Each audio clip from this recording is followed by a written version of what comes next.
kata kerja atau dosi.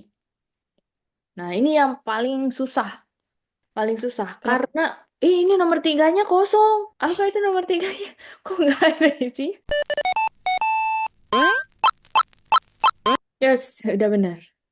Ada kata kerja, ya, atau dosi. Nah, kata kerja di dalam bahasa Jepang tuh dibagi jadi ada yang kelompoknya gitu, per kelompok. Ada satu kelompok Godan dosi atau kelompok satu, ada Ichidan dosi kelompok dua, sama Fukisoku dosi kelompok tiga. Kalau di bahasa Inggris kan juga ada ya, regular verb sama irregular verb. Nah, itu di bahasa Jepang itu dia agak berbeda. Jadi Godan dosi ini kelompok satu, go 5, dan itu tingkatan. Jadi dia bisa mengalami 5 kali perubahan si kata kerjanya tuh. Nah, itu yang bikin susah dalam bahasa Jepang kalau udah masuk ke perubahan kata kerja. Dari sekarang Dudul kasih tahu biar ayah persiapan. Nanti masuk kata kerja itu emang agak susah. Makanya di bukunya Minano Nihongo, kalau ayah Mm-mm. belajar dari bab awal itu 1 sampai 10 atau sampai bab 1 sampai 10 atau berapa gitu. Isinya itu tentang perubahan kata kata benda sama kata sifat. Nanti sisanya dari 50 bab Minano Nihongo, sisanya itu tentang perubahan kata kerja. Hmm. Banyak banget perubahannya. Nah, ini jadi dari awal udah harus persiapan. Persiapan. Kenapa Nur selalu seperti itu ya? Kenapa jadi F? Gak tahu. Orang Sunda soalnya jadi WQ. Biasanya orang Sunda, Apa? biasanya orang Sunda mah F jadi P. Iya, malah dulu orang Sunda yang aneh. Gak apa-apa, Memang biarin berat. aja tuh. Ya, lanjut. Nah, jadinya harus harus tahu dulu. Kalau kata kerja di bahasa Jepang itu dibagi jadi 3. Ada Godan dosi, Ichidan dosi, sama Fukisoku dosi. Banyak banget formnya, banyak banget bentuknya. Ada kata kerja bentuk kamus, kata kerja bentuk apa jidoshi, tadoshi, kausatif dan lain-lain gitu. Tapi di Indonesia sebenarnya kita juga udah mengenal sama kayak imbuhan. Ada yang tadinya misalkan dari minum, ya, ada minum, ada meminumkan, diminumkan. Nah, itu kan beda-beda maknanya. Kalau minum kan ya udah minum. Nama dari suatu kegiatan ya.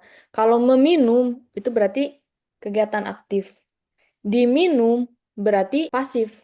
Kita nyeritain tentang si bendanya, kegiatan dilakukan ke dalam si bendanya gitu. Jadinya di bahasa Jepang juga sama, nanti si kata kerja bakal mengalami banyak perubahan gitu. Terus ada yang jidoshi sama tadoshi. Nah, ini harus belajar banget. Ini paling susah ngebedain Mm-mm. intransitif sama transitif. Ada kalau di Indonesia tuh imbuhan ter, tahu nggak? Ada imbuhan sama imbuhan ter. Ada membuka sama terbuka. Tahu nggak bedanya? Membuka dan terbuka. Tahu, Hmm. membuka mah sengaja membuka kan. Kalau Mm-mm. terbuka tidak sengaja. Nah, kayak gitu. Nanti di bahasa Jepang juga ada kayak gitu. Ada akimas sama akemas gitu. Jadi mana yang membuka, mana yang terbuka. Bukunya Minano Nihongo udah belajar masuk bab-bab atas. Bab 26 apa 27 gitu. Nah, terus ada juga kausatif dan pasif. Kayak meminumkan. Kalau meminumkan kan kita memaksakan kepada, bukan memaksakan, kita melakukan sesuatu kepada orang lain. Yang dimana orang lain itu jadi melakukan kegiatan tersebut. Kalau pasif, ya, kita berbicara sebagai dari objeknya, nanti diapain sama kata kerjanya, kayak gitu. Terus ada kata kerja gabungan. Nah, kalau Indonesia tuh simple, kita cuma nambahin imbuhan doang kan. Membukakan pintu. Kalau di Indonesia kan tinggal ditambahin me sama kan, imbuhan me sama kan. Jadi membukakan pintu, kita melakukan sesuatu untuk orang lain kan, kalau membukakan pintu. Nah, kalau di Jepang itu digabung dari dua kata kerja gitu, atau enggak memotretkan, mengambilkan foto. Kalau itu di bahasa Jepang diambil dari jadi gabung dari dua kata kerja. Dari torimas sama agemas digabungin. Jadi tote Mm. agemas memotretkan gitu. Aku fotoin ya. Tote Hmm. agemas dari torimas sama agemas. Digabung tek gitu. Tote agemas.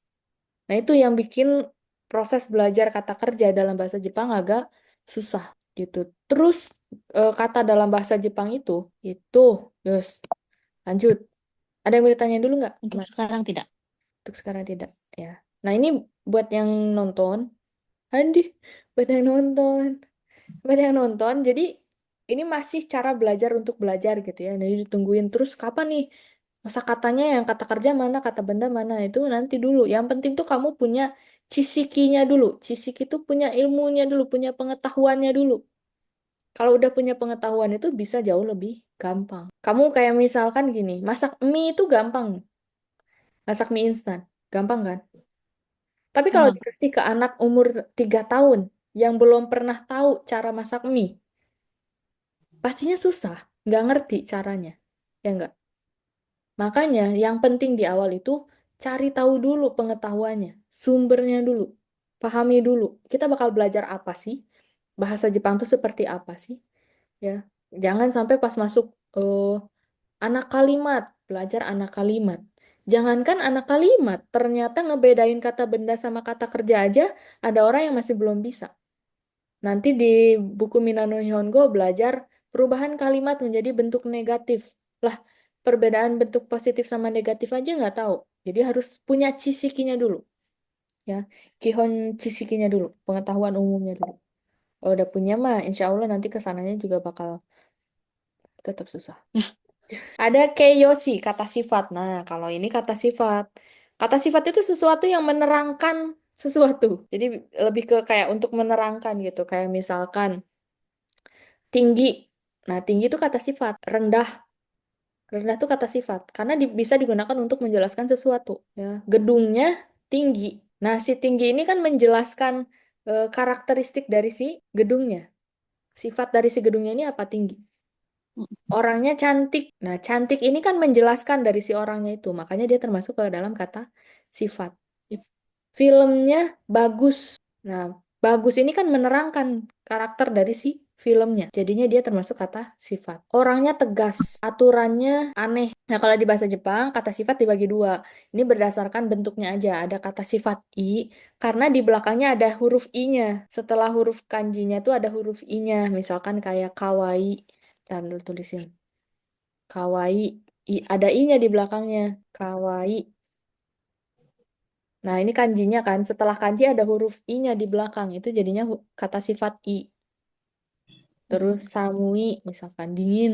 Setelah kanji ada huruf i-nya. Jadi dia masuk ke dalam kata sifat i. Gitu. Terus ada juga apa lagi? Atatakai, hangat ya. Di belakangnya, meskipun ada hiragananya, tapi kan di paling belakang ada huruf i-nya. Jadinya dia termasuk ke kata sifat i. Nah, kalau kirei, masuk kata sifat apa? I, karena belakangnya ada I-nya. Nah, itu salah. Oh, Kenapa? Karena kirei itu pas ditulis pakai kanji, nggak ada huruf i-nya. oh, Nah, ini nih. Nggak ada huruf i-nya. Kirei. cuma berlaku buat kata yang ada huruf I-nya di belakang gitu. Heeh. Buat yang ada huruf i-nya setelah kanjinya. Jadi bukan Mm-mm. berdasarkan kalau ditulis pakai hiragana. Kalau ditulis pakai hiragana emang ada i-nya. Mm-mm. Ada i-nya. Tapi setelah ada kanjinya kan nggak ada i-nya ternyata. I-nya di sini kan ini nih. I-nya itu huruf ini. Huruf kanji yang ini. Bukan huruf i-nya hiragana. Tapi huruf i-nya yang ini. Ya kata sifat nah itu adalah kata sifat yang tidak termasuk kata sifat i. Udah gampang kayak gitu. Gitu. Kayak misalkan eh senggang, hima. Nah, hima ini nggak ada huruf i-nya. Jadinya dia termasuk kata sifat nah. Nah, si kirei ini kan juga nggak ada huruf i-nya. Jadinya kirei juga termasuk kata sifat na. Biasanya di bagian belakangnya ditulisin na. Kalau mau ngegabung sama kata benda. Kireina gitu biasanya ditambahin na di belakangnya karena dia kata sifat na gitu. Seperti itu.